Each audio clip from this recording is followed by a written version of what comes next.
세상에 우연도 있고 필연도 있습니다. 살아보면 그런 일들이 개인적으로도 발생하고 또 공동체적으로도 발생하는 것 같습니다. 특별히 여러분들 동굴 많이 가보셨어요? 우리나라에도 수많은 동굴들이 있습니다. 우리 학생들이랑 언젠가 제가 충북 제천인가요? 그 근처에 동굴이 있어서 간 적도 있습니다. 또 정선에도 커다란 그 탄광을 개조한 박물관과 같은 동굴이 있기도 합니다. 또 우리나라뿐만 아니라 저 해외에 나가도 유명한 동굴들이 참 많이 있습니다. 제주에도 동굴이 있고 곳곳에 정말로 유명한 아름답고 멋진 동굴들이 많이 있는데 오늘 말씀을 준비하다가 보니까 옛날 생각이 났어요. 제가 나고 자란 그 교회에 기도원이 수련원이 있었는데 여주에 있었어요. 여주를 거꾸로 해보세요. 네, 주여. 그 목사님이 여주 기도원을 시작하시면서 주의 이름을 부르짖는 그런 기도원과 같은 수련원이 돼야 된다. 그래서 그 곳에서 정말로 오랜 시간 동안 함께 기도하고 또 말씀을 나누고 듣고 그런 추억이 있습니다. 그런데 그곳에 산도 있고 또 마을로 내려와 앞에 보면은 또 강도 흐르고 참 좋은 곳이었어요. 그런데 그 가운데에 기도원 가운데에 이렇게 뭐가 있었냐면 긴 동굴이 있었습니다. 제법 꽤 길었어요. 쭉 가다 보면은 커다란 홀이 있었는데 공간이 나오는데 우리 본당보다도 아마 더 큰 그러한 공간이 나와서 거기서도 또 많은 기도회를 하고 또 프로그램을 했던 기억이 있습니다. 여름에 들어가면 참 시원하고 또 겨울에 들어가면 바깥 산속보다 더 따뜻하고 한 곳이었습니다. 그런데 예전에는 그곳에 일제시대 때에 금을 캐던 금광이었다고 그래요. 지금은 금이 없지만 목사님께서 금보다도 귀한 믿음을 우리는 이곳에서 캐야 된다 했던 자주 그런 말씀을 하셨던 기억이 납니다. 어찌됐든 간에 그러한 동굴이 오늘 말씀의 핵심입니다. 말씀의 제목을 다시 한번 우리 읽어볼까요? 시작.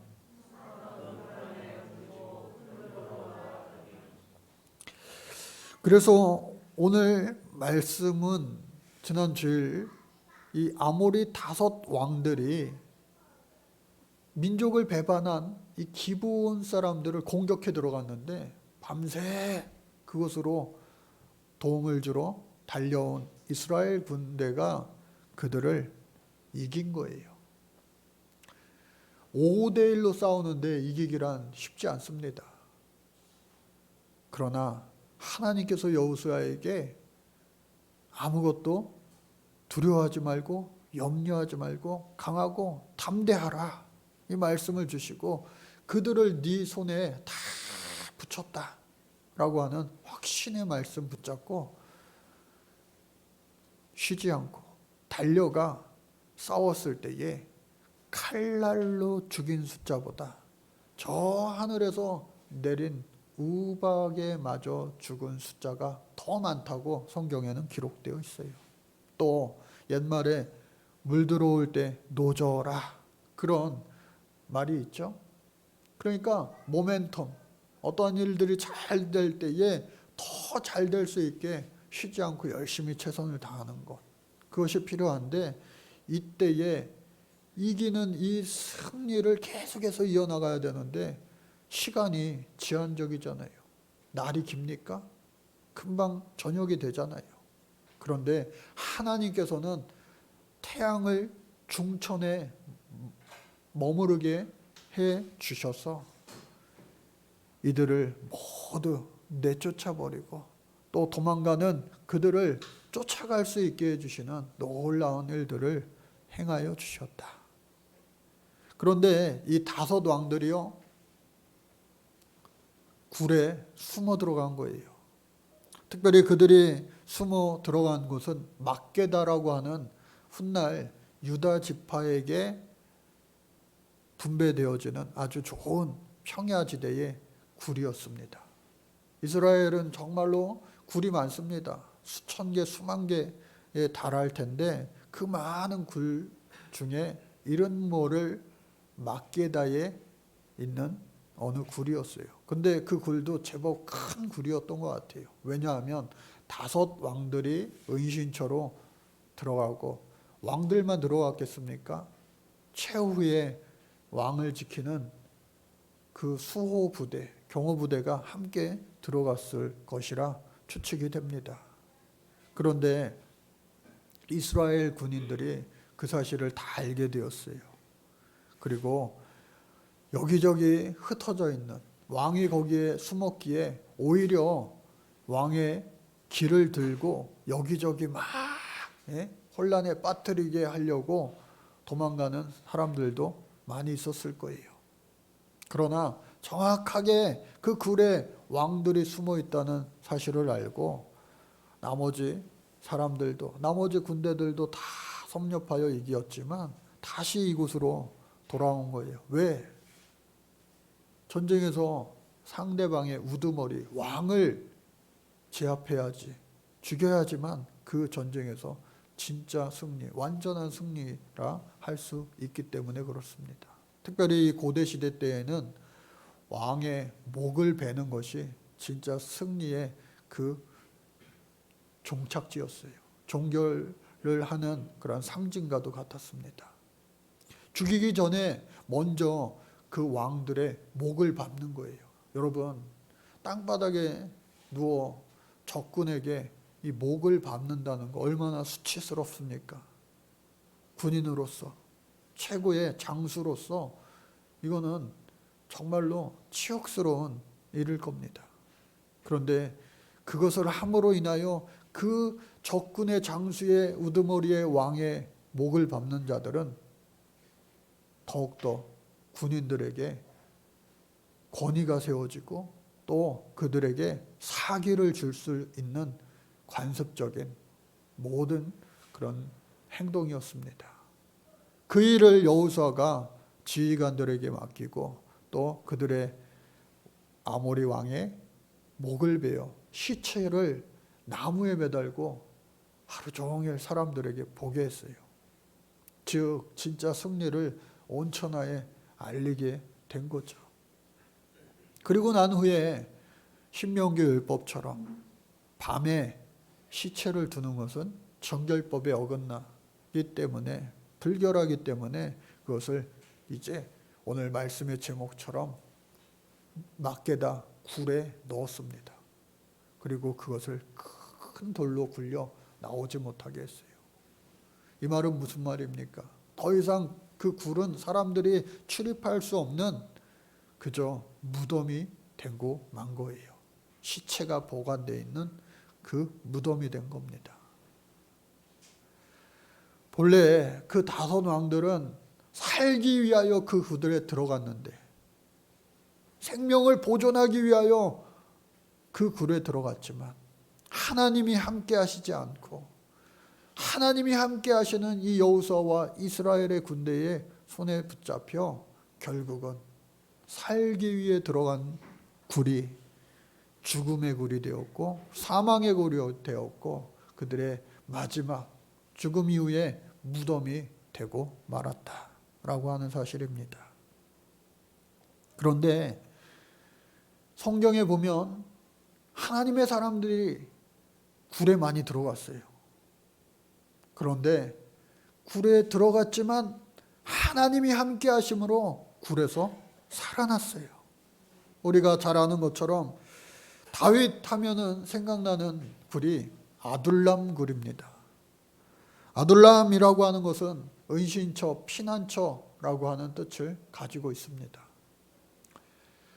다윗이 왕이 되기 전에 이 사울 왕에게 추격당했어요.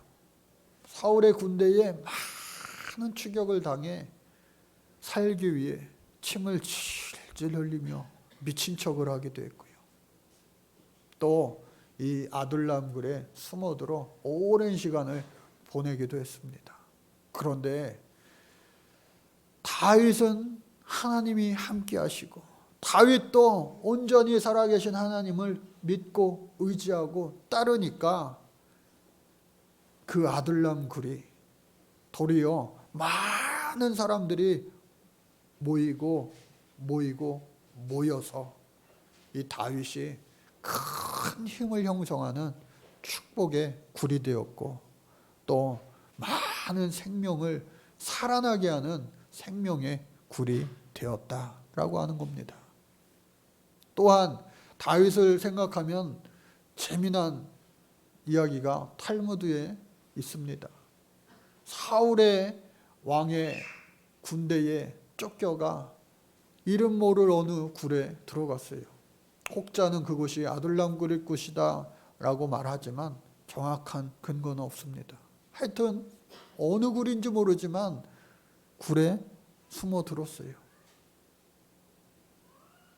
그런데 사울의 군대가 금방 샅샅이 이곳저곳을 막 탐색하는 거예요. 그런데 그 작은 굴에 숨어들었는데 그 순간 이 거미줄을 치기 시작하는 거예요.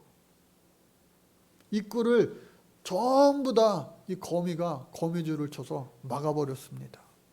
다윗을 쫓던 이 사울 군대가 여기는 거미줄이 쳐 있으니 다윗이 이 안으로 들어가진 않았나 보다 하며 다윗이 숨어있던 그 굴을 지나치게 된 거예요. 하나님이 함께 하시지 않으면 여리고성과 같은 아주 견고한 성에서도 살아남을 수 없지만 하나님이 함께 하시니 그 작은 미물 거미 한 마리가 쳐놓은 그 거미줄로도 하나님은 생명을 살리실 수 있는 그 하나님이신 줄로 여러분들 믿으시기 바랍니다. 세상에 많은 것들이 우리를 살릴 수 있다고 우리는 착각하며 살 때가 많아요. 그러나 그거 아니에요.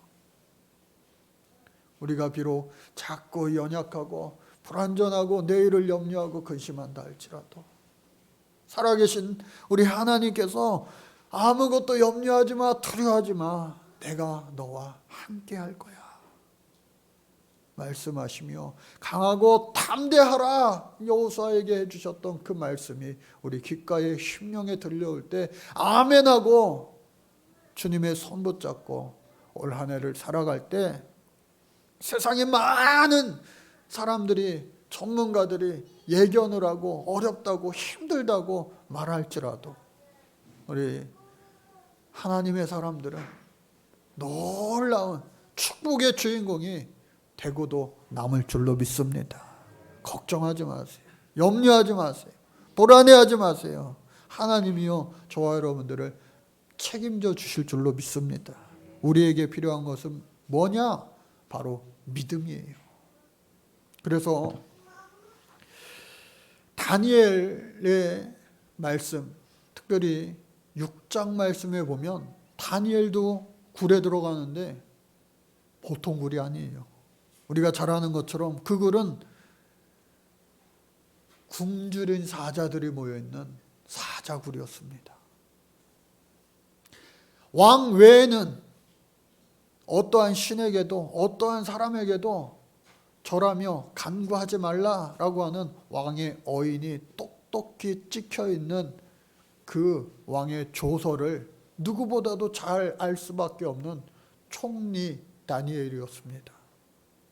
그런데 그 어인이 찍힌 조서 법령이 발표되기 이전서부터 이 다니엘은 단 하루도 빼놓지 않고 하루 3번 예루살렘 성전을 향하여 기도한 거예요. 하지 말라는 30일 동안 하지 말라는 그 조서를 모를 리 없는 이 총리 다니엘이 왕의 어인이 꼭 눌러 찍혀 있는 것을 알매도 불구하고 그것을 어기면 굶주린 사자들이 있는 그 굴에 들어갈 것을 알매도 불구하고 하나님 앞에 기도하는 그 약속을 지키기 위하여 하루 3번 변함없이 기도했다고 하는 겁니다. 가만히 그 말씀을 생각해 보면 좀 몰래 숨어서 좀 하지. 저와 여러분들 안 그렇겠어요? 코로나 때문에 예배를 해라, 10명 모여라, 20명 모여라, 10% 모여라, 20% 모여라 했을 때 우리가 강하게 유혹받은 거 뭐예요? 숨어서 할까? 물론 다니엘의 경우와 그 코로나 팬데믹이라고 하는 그 전염병에 비교는 할 수 없습니다. 그러나 일제시대와 한국전쟁 때는 비교될 만하죠. 하나님 앞에 예배하지 말라고 했던, 신사참배를 강요했던 그 믿음의 모습을, 신앙을 지켜간 수많은 선교자들이 마치 이 다니엘과 같은 믿음이었던 거죠. 결국은 이 다니엘이요, 굶주린 사자굴에 들어갔어요. 많은 성화들이 많이 있습니다. 보여드리고 싶은데 요즘엔 참 저작권이 무서워서. 으르렁대는 굶주린 사자들이 이 다니엘을요, 그냥 한입거리도 안 될 텐데 성경 말씀에 보면 하나님께서 이미 그 굶주린 사자들의 입을 봉하심으로, 할렐루야, 그 굶주린 사자들이 다니엘을 머리털 하나 상하지 못하게 하셨다. 하룻밤이 지나 왕이 다니엘이 어떻게 되었나 확인해 보라고 했을 때에 다니엘이요, 하나도 상황 없이, 머리부터 발끝까지 하나 상황 없이 나오게 되었다라고 하는 겁니다. 하나님이 함께 하시면 굶주린 사자들이 으르렁거리는 그 사자굴에 들어간다 할지라도 지키시고 보호하시고 강건케 해 주실 줄로 믿습니다. 또 뿐만 아니라 다니엘보다 더한 사건은 뭡니까? 나사로의 무덤 이야기입니다. 마르다와 마리아 여동생들 너무나도 유명하죠. 믿음이 좋기로 그 오빠도 만만치 않았어요. 그 집안이 정말로 예수 잘 믿는 그러한 가정이었습니다. 그런데 소식이 들려오는 거예요. 나사로가 심한 병에 걸려 죽게 되었다는 거예요. 바로 듣고 가셔서 기도해 주실 만도 한데, 또 아니면 그 자리에서 기도만 해 주셔도 나을 만한데 웬일인지 이번에는 예수님께서 가시지 않는 거예요. 그리고 하루, 이틀, 사흘, 나흘째야 비로소 그 집에 갔습니다. 멀리서부터 벌써 애곡하는 곡소리가 들려오는 거예요. 초상집이 됐어요. 마르다와 마리아가 예수님께 울며 이야기합니다. 예수님이 우리 오빠가 살아있을 때 오셔서 기도해 주셨더라면 우리 오빠가 죽지 않았을 텐데요. 그런데 더 기가 막힌 고백을 하는 거예요. 이제라도 오셨으니, 이미 죽었지만 예수님께서 마음만 먹으시면 내 오라비가 살 수 있겠나이다. 이 얼마나 놀라운 믿음의 고백 아니겠어요? 세상 사람들은 도저히 믿을 수 없는, 이해할 수 없는 그런 믿음의 고백을 예수님 앞에 드린 거예요. 예수님이 그들의 믿음을 보시고, 또 예수님이 처음부터 계획하신 바가 있어 그들을 위로하시고, 나사로가 죽어 나흘이 지나 온몸에 붕대를 메고 냄새가 풀풀 풍기는 그 돌무덤에 돌을 옮기라 명하십니다. 사람들이요, 저 사람 왜 저래? 저 사람 왜 저래? 그러나 나사로의 여동생들이 예수님 말씀처럼 빨리 옮기라고 재촉하지 않았겠어요? 그때에 그 무덤을 향하여 예수님 말씀하십니다. 나사로야, 일어나라! 말씀하셨을 때에 죽은 나사로가 일어나게 된 줄로 믿습니다. 살아나게 된 줄로 믿습니다.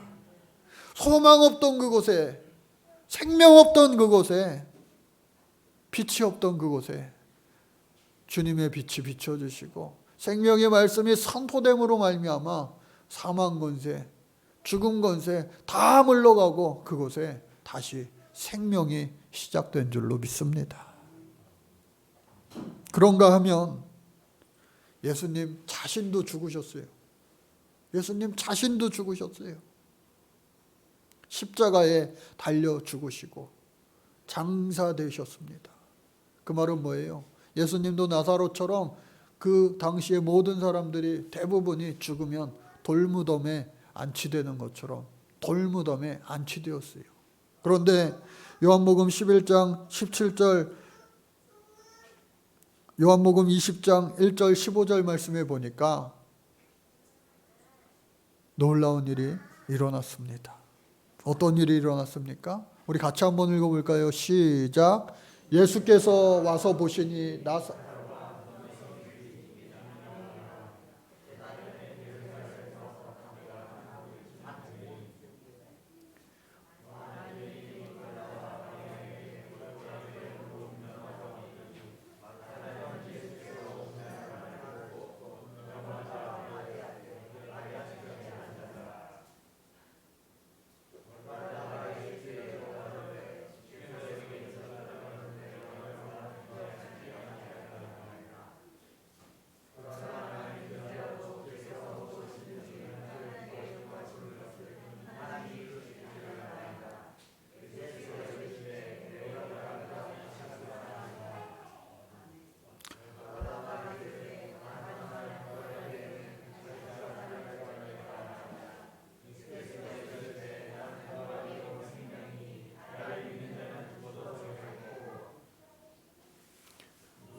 이와 같이 예수님 말씀하시고 죽은 나사로도 살리셨지만 어떻게 해요?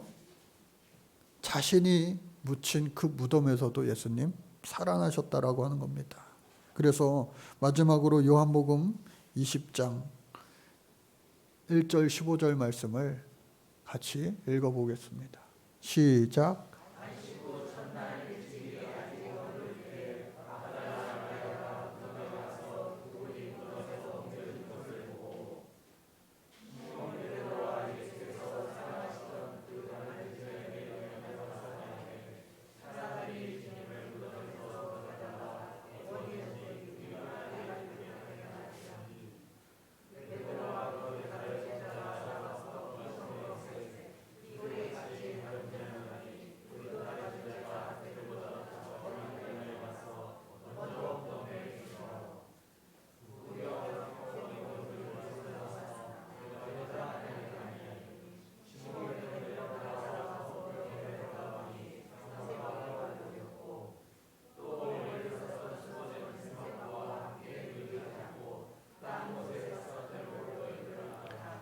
그때야 무덤에 먼저 갔던 그 다른 제자도 들어가 보고 믿더라.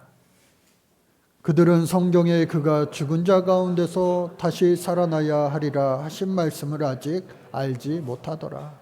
이에 두 제자가 자기들의 집으로 돌아가니라. 마리아는 무덤 밖에 서서 울고 있더니 울면서 급으려 무덤 안을 들여보니 흰옷 입은 두 천사가 예수의 시체 누웠던 곳에 하나는 머리편에 하나는 발편에 앉았더라. 천사들이 이르되 여자여 어찌하여 우느냐 이르시되 사람들이 내 주님을 옮겨다가 어디 두었는지 내가 알지 못함이니이다. 이 말을 하고 뒤로 돌이켜 예수께서 서 계신 것을 보았으나 예수인 줄 알지 못하더라. 예수께서 이르시되 여자여 어찌하여 울며 누구를 찾느냐 하시니 마리아는 그가 동산지기인 줄 알고 이르되 주여 당신이 옮겼거든 어디 두었는지 내게 이루소서. 그리하면 내가 가져가리이다. 사랑하는 우리 성도 여러분, 올해 2023년 우리가 전 세계가 어렵다라고 하는 정말로 최악의 해가 될 거라고 하는 그런 어두운 전망들을 내놓고 있지만, 비록 그렇다 할지라도 저와 여러분들은 예수 그리스도로 말미암아 생명의 해가 되시기를 바라고, 축복의 해가 되시기 바라고, 살아나는 놀라운 열매 맺는 흥황케 되는 해가 되어지시기를 간절히 바랍니다. 특별히 동굴에 있는 분들 계세요. 아직까지 자신만의 어두운 동굴, 또 인터넷에 사로잡힌, TV에 오락에, 또 술에 마약에, 우울증에, 공황장애에 빠져있는, 또 세상에 그 어둠의 세력에 빠져있는, 이불 속에, 집 속에 빠져있는 그러한 아집과 독선에 빠져있는 동굴 속에 갇혀있다면, 여러분들 주님 비춰주시는 그 빛을 따라 그 동굴 밖으로 나올 수 있는 빛의 사람들 이 시간부터 되시기를 주의 이름으로 축복합니다. 새해 우리에게 주신 말씀 마지막으로 읽고 오늘 말씀을 마치겠습니다. 마가복음 11장 24절 말씀입니다. 시작. 내가 너희에게 말하노니 무엇이든지 기도하고 구하는 것은 받은 줄로 믿으라. 그리하면 너희에게 그대로 되리라. 아멘. 기도하시겠습니다. 믿음으로 기도하고 믿음으로 응답받자 새로운 표를 가지고 올 한 해를 시작하였습니다. 거룩하신 우리 하나님께서 다윗에게 그러하셨듯이, 다니엘에게 그러하셨듯이, 또 죽은 나사로에게까지 그러하셨듯이 우리에게도 생명을 허락하여 주시고 축복을 허락하여 주실 줄로 믿습니다. 믿음으로 구하고 믿음으로 응답받는 한 해 우리 모두가 주인공 되게 하여 주옵소서. 예수님 이름으로 기도합니다. 아멘.